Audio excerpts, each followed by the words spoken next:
Priyanka ma'am, हाँ जी। चुनाव की अभी तारीख की कोई घोषणा नहीं हुई, लेकिन 8 सीट से 3 सीट पर महिला चुनाव लड़ेगी। वार्ड नंबर 7 से आपने चुनाव लड़ा है 8 से, तो अब वो जनरल सीट हो गई है मैम। 5 से 6 साल में क्या कार्य किया आपने अपने पार्षद रहते हुए और कैंडिडेट बोर्ड की चेयरमैन रहते हुए? नमस्कार शरद जी, और आपके माध्यम से, आपके चैनल से मुझे देखते हुए दर्शक, उन सबको भी बहुत बहुत नमस्कार। मेरे ख्याल से आपकी और मेरी जान पहचान भी 8 साल तो हो ही गए हैं। 7-8 साल में काफ़ी बारी बता चुकी हूँ कि क्या क्या कार्य करे हैं। मैं शुरुआत करते हैं स्वच्छता से। तो स्वच्छता अभियान के अंडर हमने जो कार्य किए, उसमें बहुत बड़ा एक प्रोजेक्ट था जिसमें सीवर लाइन सैनिटेशन से रिलेटेड। जब मैं 2016 में फाइनेंस कमेटी की चेयरपर्सन रही, उस टाइम पे पूरे दिल्ली कैंट के हमने सीवर लाइन चेंज कराई, जो कि करीब 25 साल पुरानी लाइंस थी। और वो चेंज कराने के बाद काफ़ी अच्छा रहा। कहीं पे भी बारिश वगैरह होती है तो यहाँ पे वाटर ब्लॉकेज वगैरह नहीं होती, एंड कोई भी प्रॉब्लम्स वैसे भी नहीं होती। अगर सैनिटेशन सिस्टम किसी भी जगह का अच्छा है तो वहाँ पे तकलीफ़ें वैसे ही दूर होती हैं। तो सैनिटेशन सिस्टम बहुत अच्छा, जो भी लेटेस्ट टेक्नोलॉजी के साथ था वो कराया। सड़कें चौड़ी करवाई। सदर बाज़ार में वार्ड नंबर 8 में पार्किंग एरिया डेवलप कराया। तो पार्किंग एरिया डेवलप होने की वजह से आज वहाँ पे काफ़ी हद तक जो है वो पार्किंग की प्रॉब्लम दूर है। आप देखेंगे कि लोग सामने ही पार्किंग अपना व्हीकल पे पार्क कर सकते हैं। और दूसरा जो है, एक स्वच्छता के अंडर आपने देखा होगा कि जो टिग्रिस रोड है उस पर कूड़ा घर, पहले ओपन में कूड़ा पड़ा रहता था ऐसे ही। उसका दिल्ली का वो पहला पायलट प्रोजेक्ट है जिसको वहाँ पर हमने बनाया कि वहाँ पे एक सारा कूड़ा इकट्ठा किया जाता है और वहाँ पे मशीनरीज हैं, उनको कंपोज किया जाता है और कोई स्मेल नहीं आती। वो पूरा एक क्लोज सिस्टम में काम होता है, उसमें गंदगी कहीं पे दिखती भी नहीं है और किसी तरह की बैड स्मेल भी नहीं आती, जिसकी वजह से पहले यहाँ के रेजिडेंट्स काफ़ी परेशान थे। प्लांटेशन का काम भी किया। उसके अलावा अगर हम स्कूल्स की बात करें और पार्क्स की बात करें, हॉस्पिटल की बात करें, तो मैं आती हूँ पार्क्स के लिए कि मेरे एरिया के अंदर काबुलाइन एक जगह है जहाँ काफ़ी लोग कूड़ा डंप करते थे। उन जगहों को हमने देखा, 3-4 जगहें थी जहाँ पे कूड़ा डंप हो रहा था। तो कूड़ा डंप करने वाली जगहों को हमने उससे चेंज किया पार्क के रूप में। तो वहाँ पे आज काफ़ी खूबसूरत पार्क बने। वहाँ के रेजिडेंट्स वहाँ वॉक करते हैं। वहाँ पे स्विंग्स, बच्चों के झूले भी लगाए गए हैं, बड़ों के लिए ओपन जिम लगाए हैं। और बहुत ही फेमस प्लेस है दशहरा ग्राउंड। दशहरा ग्राउंड पहले कैसा था और अब कैसा है वो सबको दिखता है। पहले वो एक जस्ट ओपन एरिया था, कोई बाउंड्री नहीं थी वहाँ पे। उसको मैंने पूरा बाउंड्री करवाया और उसको वहाँ पे जो है पूरा ग्रीन लैंड कराया, मतलब पूरा ग्रास करा। वहाँ पे फंक्शंस होते हैं, मैरिजेस होते हैं और वहाँ पे वाटर स्टोरेज का सिस्टम भी है। तो इस तरह से पार्क से रिलेटेड अगर मैं कहूँ कि जहाँ हमें गंदगी दिखी और जहाँ पॉसिबिलिटी थी, एक छोटा सा पार्क सदर बाज़ार का है, उसको भी काफ़ी मॉडिफिकेशन किया उस पार्क को भी। अब हम आते हैं कम्युनिटी सेंटर्स पर। अगर आप देखेंगे दशहरा ग्राउंड के सामने कम्युनिटी सेंटर था जो बहुत ही ख़राब कंडीशन में था और उसको पूरा जड़ से तोड़वा कर उसको बहुत खूबसूरत एक बिल्डिंग का रूप दिया गया है, जिसमें 500 के करीब लोग आराम से प्रोग्राम कर सकते हैं। अशोका बारात घर है। अशोका बारात घर भी जो था वहाँ पे पहले सिर्फ एक हॉल बना हुआ था, लेकिन अब उसको बहुत ब्यूटिफाई किया गया और उसके अंदर सेंट्रलाइज्ड एसी का भी पूरा इंतज़ाम किया गया है। इस तरह से फिर हम अगर स्कूल्स पर आए तो यहाँ पर मेरे अंडर उस टाइम पे 3 स्कूल आते थे। तीनों स्कूलों की जो इंफ्रास्ट्रक्चर कंडीशंस थी वो बहुत बेहतर कराई गई, प्लस जो यहाँ पे टीचर्स करा दिए गए। और सिल्वर ओक स्कूल मेरे टाइम पर सिर्फ वहाँ पे 8th क्लास तक था, जिसको मैंने 10th तक कराया। CBSE से रिकग्नाइज्ड है। कृपा स्कूल जो स्पेशल चाइल्ड स्कूल है, वहाँ पे टीचर्स नहीं थे, टीचर्स ऑर्गेनाइज करे, फिर वहाँ का पूरा जो इंफ्रास्ट्रक्चर था उसको चेंज करा। पहले वहाँ नॉर्मल बच्चों के लिए लकड़ी के डेस्क वगैरह थे जो कि स्पेशल चिल्ड्रन के लिए बिल्कुल भी सेफ़ नहीं था। वो पूरा फर्नीचर चेंज कराया और वहाँ पे उसको काफ़ी जो ग्राउंड एक खाली ख़राब पड़ा था, उस ग्राउंड को कृपा स्कूल के अंदर लिया जहाँ आज बच्चों की एक्टिविटीज़ होती हैं। एंड इट्स ओपन ग्राउंड, वहाँ पे ग्रास लगी तो वो बच्चे खेलते हैं, नेचर के क्लोज भी आते हैं। तो इस तरह से एक निगम पार्षद या कैंट बोर्ड का जो मेंबर है वो जो भी बेस्ट कार्य कर सकता है वो किए। यहाँ के लोगों को जो हम रोज़गार दिला सकते थे, कैंट बोर्ड के अंदर करीब 250 लोगों को रोज़गार दिलाया। इस तरह से जितना भी डेवलपमेंट का काम था वो किया। हॉस्पिटल को बेहतर कराया, बेहतर डॉक्टर्स प्रोवाइड कराए, बेहतर एरियाज़ को डेवलप किया। यहाँ पे एक हॉस्पिटल में ओपन एरिया था जो कि बिल्कुल ख़राब कंडीशन में था, बारिश आती थी तो पानी वहाँ पे गिरता था, मच्छर होते थे। तो उस एरिया को पूरा एयर कंडीशन हॉल में चेंज किया और आज वहाँ पे जो है पेशेंट्स जाते हैं, सिटिंग उनकी रहती है और वहाँ वो उनका बेसिकली एक जो स्लिप कटती है उनकी, वो उसी एरिया में सारा होता है। And it turns to be a very beautiful place of the hospital.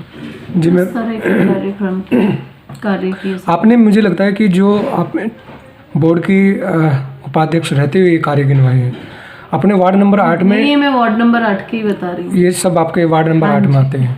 ये वार्ड नंबर 8 के ही हैं। उसके अलावा अगर आप देखेंगे तो सिर्फ एक अकेला मेरा ही वार्ड है, वार्ड नंबर 8, जिसमें ये ब्यूटिफिकेशन ऑफ लाइट्स देख रहे होंगे, लैंप्स देख रहे होंगे। ये लैंप्स भी मैंने लास्ट टेन्योर इवेंट में लगवाए हैं। जो मैम, अब वार्ड नंबर 8 तो देखा जाए तो जनरल हो गया, पहले महिला सीट थी, चुनाव का माहौल है, ऐसे में क्या लगता है मैम कुछ कार्य कराने की ज़रूरत रहेगी? और अगर टिकट की दौड़ की बात की जाए तो प्रियंका जी कहाँ से चुनाव लड़ेगी? और अब इस बार जो है भारतीय जनता पार्टी आप पर क्यों भरोसा करे मैम? भारतीय जनता पार्टी मुझ पर क्यों भरोसा करेगी? देखिए, जब भी आप चुनाव में या पॉलिटिक्स में होते हैं, वहाँ पब्लिक के कार्य कितने किए, पब्लिक से कितने जुड़े हुए रहे वो देखा जाता है। उसके अलावा अपनी सीट पर रह के कितना काम किया वो देखा जाता है। चौथा ये देखा जाता है कि जो कैंडिडेट वहाँ से लड़ा था वो कितने मार्जिन से जीता था। जब मैं जीती थी तो पहली बात मैं बताऊँ, ये 25-30 सालों से ये सीट बीजेपी जीत ही नहीं पाती थी। जो वार्ड नंबर 8 है ये हमेशा कांग्रेस के पास सीट रहती थी। तो पहली बार जो 25-30 सालों के गैप के बाद जब मैंने टिकट लिया तो मैं 1250 वोट से जीती हूँ और आम आदमी और कांग्रेस पार्टी की ज़मानत जब्त कराई है। तो छोटे चुनाव होते हैं, सीट्स मतलब कम वोट्स होती हैं, तो उस इक्वेशन में अगर कोई कैंडिडेट 1250 वोट से बीजेपी का जीत रहा है तो आई थिंक वो अपने आप में एक अचीवमेंट होती है। बाकी क्या इक्वेशन है क्या नहीं है वो तो पार्टी डिसाइड करेगी। मैम, अब क्या लगता है कि आप वार्ड नंबर 8 से जनरल सीट है, इस पे आप अपने कार्य को लेकर टिकट मांग रही हैं, या फिर जो 3 सीट हुई है ward number 1, ward number 2, ward number 6, यहाँ अपनी किस्मत आजमा सकती है टिकट को लेकर? देखो, ये जो क्वेश्चन है ना, ये बहुत सारे मीडिया से लोग आ रहे हैं और मेरे से कर रहे हैं। मेरा सिंपल सा सवाल यही है कि ये पार्टी का डिसीजन है और ये पार्टी डिसाइड करेगी कि मुझे कहाँ से लड़ना। आपका दिल कहाँ करता है, कहाँ लड़ने की तैयारी करते हैं? 8 वार्ड में से अगर एक चॉइस की जाए तो? ऑफ कोर्स अपने वार्ड से, जनरल से मैं लड़ने को तैयार हूँ, वार्ड नंबर 8 से, क्योंकि मैंने वहाँ काम किए हैं, सब कुछ बहुत अच्छी तरह से लोगों से जुड़ी रही हूँ। तो दिल क्या होता है, दिल तो आप कहीं से भी लड़वा लीजिए, कौन कहेगा कि यहाँ से नहीं लड़ना है। पर हाँ, जो काम करने वाला है, अगर पार्टी मुझे कहती है 6 नंबर से भी लड़ना तो मैं 6 नंबर से भी तैयार हूँ। जो आपने कार्य गिनवाए और जो आप कहती कि आपने 2 पार्टियों की जो है जमानत जब्त करी है मैम, तो भरोसा कर सकती है हमारे बीजेपी आप पर? क्यों, डाउटफुल है क्या? डाउटफुल है क्योंकि आप 6 से भी तैयारी करें ना। मतलब 6 पार्टी के ऊपर है कि पार्टी मुझे जनरल वार्ड से लड़वाना चाहती है या पार्टी मुझे लेडीज सीट से लड़वाना चाहती है। मैंने कहा ये पार्टी का डिसीजन है, पार्टी मुझसे क्या चाहती है। क्या कराने की जरूरत है मैम वार्ड नंबर 8 में, क्योंकि चुनाव वादे तो होंगे। जो काम कराए गए हैं उन्हीं को मेंटेन करने की ज़रूरत है। सफाई पे अब जैसे पिछले 2 साल से हम सीट पर नहीं हैं, तो लोगों के कॉन्टैक्ट्स में रहें और जो छोटी मोटी दिक्कतें हैं वो हो दूर। 2 साल से विकास नहीं हो रहा कोई, आपको दिख रहा है? हम तो आपसे पूछ रहे हैं मैम। एक जो बेसिकली क्या होता है, जो विकास डेवलपमेंट होता है ना, जब आप सीट पे बैठे होते हैं, पावर पर होते हैं, तो आप लोगों के टच में बहुत ज़्यादा होते हैं। लोग आपके पास ऑटोमेटिकली आते भी हैं और आप अपने एरिया को विज़िट करते हैं, तो आपको काम निकल के आते हैं सामने कि क्या काम है, ये काम हमें कराने की ज़रूरत है, ऐसे है। अब जैसे अलंकार बारात घर की मैंने आपको बात बताई थी, अगर मान लीजिए जनरल सीट है वार्ड नंबर 8 में, अगर मान लीजिए मैं आती हूँ 1%, अगर पार्टी ऐसा डिसीजन लेती है तो डिपेंड करता है, तो मैं उसको और डेवलप कराऊंगी, क्योंकि जो उसका पूरा प्रोजेक्ट बना है वो प्रोजेक्ट एक और उसके ऊपर ऐसा ही सेम फ्लोर आएगा और उसके ऊपर स्विमिंग पूल का, उसको हमने क्लब के फॉर्म में सोचा हुआ था। तो इन केस अगर मैं आती हूँ तो डेफिनेटली वो मेरा एक ड्रीम प्रोजेक्ट है। तो मैं ज़रूर चाहूँगी कि कैंटोनमेंट के लोगों को वो जो क्लब फैसिलिटी है वो ज़रूर दी जाए। उसके अलावा यहाँ पे जो सब्ज़ी मंडी वाला एरिया है, उस एरिया को आप, क्योंकि वो कैंट रोड का लैंड है, उस लैंड पे एक आप छोटा मिनी मॉल टाइप में कंस्ट्रक्ट कर सकते हैं, जहाँ पे कि बेहतर आउटलेट्स आ सकते हैं और उसको बेहतर कराया जा सकता है। पब्लिक के पास यहाँ वो फैसिलिटी नहीं है। उसके अलावा मेरा 5 साल कंटिन्यू ये रहा बोर्ड को कि भाई एक हॉस्पिटल के अंदर आप 24/7 मतलब 24 घंटे और 7 दिन का एक मेडिकल स्टोर वहाँ खुलना चाहिए, क्योंकि यहाँ पर कोई भी आसपास अगर आप देखेंगे संडेज़ को मेडिकल स्टोर ओपन नहीं होते हैं, रोज़ मार्केट भी लोकल बंद रहता है या रात में लेट में मेडिसिन अवेलेबल नहीं होती। तो पब्लिक के लिए वो भी एक बहुत ज़रूरी मुझे एक इम्पॉर्टेंट फैक्टर लगता है, जिसके लिए मैं काफ़ी बोलती रही हूँ, बट वो उस पर नहीं कर पाए। तो वो भी एक स्कोप ऑफ एरिया है करने का। दूसरा सिल्वर ओक स्कूल है, जिसको 12th तक लेके जाना भी एक मेरा प्रोजेक्ट रहा है, जो मैंने 8th से 10th कराया था, बट अभी तक वो 10th से 12th नहीं हुआ। तो काम तो बहुत है मैम। उस समय जब आप चुनाव लड़ रही थी, नवेली के तौर पे आम आदमी पार्टी आई थी दिल्ली कैंट में, लेकिन समय बीतता गया, कारवा बढ़ता चला गया, आम आदमी पार्टी का भी कोई राष्ट्रीय पार्टी बन गई। तो क्या लगता है मैम अब टक्कर किससे रहेगी प्रियंका की? टक्कर जो होती है ना, टक्कर आपने अगर पहले से काम किया है, जनता के बीच में आपके फेस वैल्यू है, आप काम कर रहे हो, और इतना काम करने के बाद भी टक्कर वाली बात मुझे नहीं लगता रहेगी। नहीं, दो पार्टी तो आपके सामने आएगी मैम, जाहिर सी बात है। कोई बात नहीं, तो मेरे जितना काम बता दे किसने किया, जो कैंडिडेट है। 8 में कितने वार्ड आएंगे मैम? 8 में बीजेपी जीत के कितने वार्ड आएगी? वार्ड एक ही तो वार्ड है, वार्ड नंबर 8। दिल्ली कैंट की बात कर रहे हैं मैम। दिल्ली कैंट में कितने 8 वार्ड आएंगे हैं, 8 वार्ड में कितनी बीजेपी जीत कर आएगी, आपको क्या लगता है मैम? देखो, हम पिछली बार 5 सीट पे थे 8 में से, तो मुझे तो लगता है इस बार 8 में से 8 आने चाहिए, जो पिछली बार काम किए गए हैं उनको देखते हुए। 8 में से 8 आनी चाहिए। बिल्कुल। जनता क्यों देगी मैम? क्योंकि देखो, विकास की बात करेंगे, दिल्ली सरकार अपने गिनवाएगी, विधायक अपने करवाएंगे। दिल्ली सरकार का रोल क्या है यहाँ पे? दिल्ली सरकार का क्या रोल है? जो पिछले 5 सालों में जो हम 5 पार्षद थे बीजेपी के, जो हम लोगों ने काम किए वहाँ पे, उसको जनता इग्नोर थोड़ा ना करेगी। ये तो पता है कि वो 5 पार्षद घर में नहीं बैठे, पब्लिक के बीच में रहे, काम किए हैं, और वो काम नज़र आ रहा है, हर जगह नज़र आ रहा है। तो जनता को तो वही लोग चाहिए ना जो काम करने वाले लोग हैं, जो काम करने वाली पार्टी है। तो हमने वो काम करके दिखाएं। 8 से दूसरी सीट कौन सी सेव लगती है प्रियंका को? कि सेफ जोन है, मैं यहाँ से आराम से भी निकाल लूँगी? मुझे पार्टी कहीं से भी दे दे, मुझे कोई दिक्कत नहीं। 8 में से एक तो होगा। जैसे आप 8 तो कन्फर्म कर रही है कि मैंने विकास किया था, मैं विकास के नाम पे वोट मांगूंगी, लेकिन 8 में से 7 जो बचते हैं, एक तो रिजर्व भी है बची, रिजर्व जो है उसमें वो 6 में 5 में दे सकते हैं। लेडीज सीट है 6। वो आप आराम से निकाल लेंगे। विकास किया है नरेंद्र जी ने वहाँ पे? नरेंद्र जी ने काम किए, क्यों नहीं किए? डाउट तो नहीं लग रहा? नहीं, डाउट है ही नहीं, मुझे डाउट नहीं होता। अगर बीजेपी के हैं इसलिए आपको लग रहा है कि किया होगा?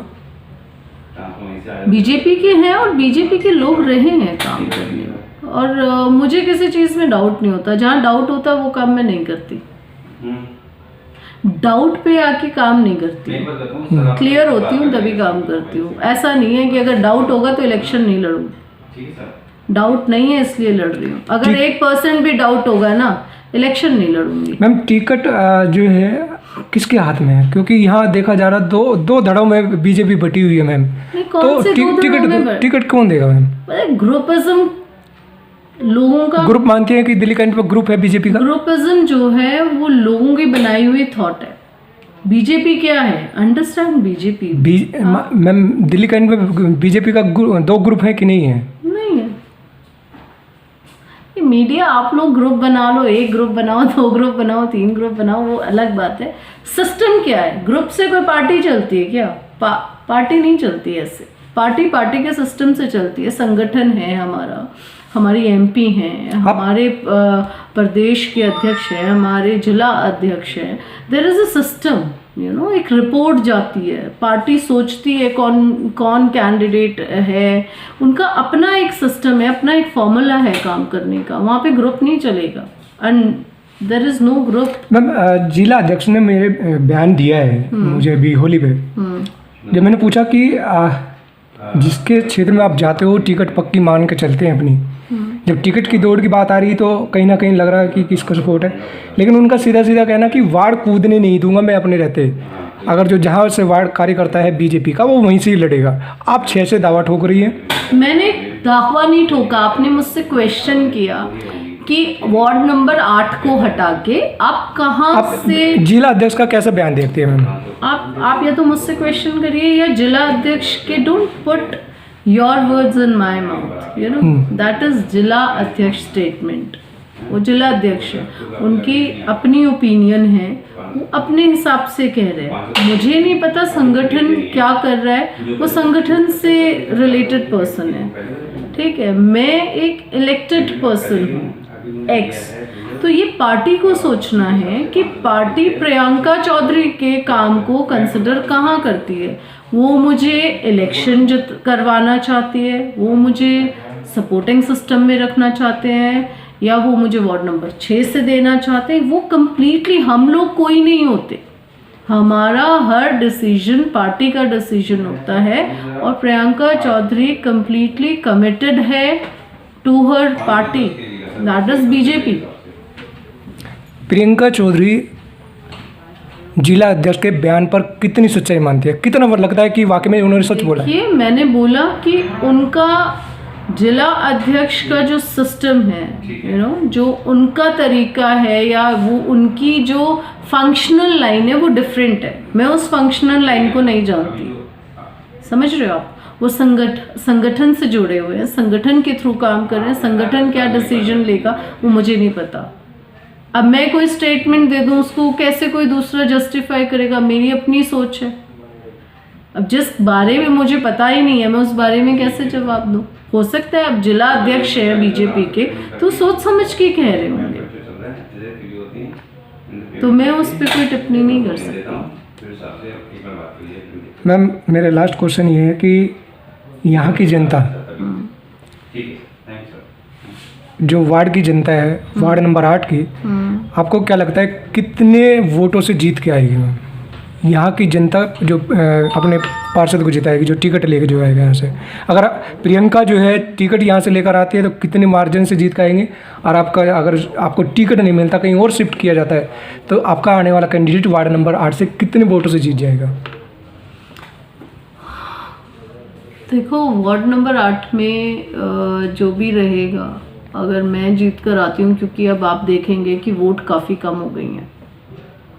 पहले जब मैं चुनाव लड़ी थी उस वक्त 1250 वोट थी वार्ड नंबर 8 की। आज के टाइम में 3800 वोट है, तो वोट बहुत कम हो गई हैं। तो ऑब्वियसली वो परसेंटेज मार्जिन का इफ़ेक्ट रहेगा, कितनी पोलिंग होती है उस पर इफ़ेक्ट रहेगा।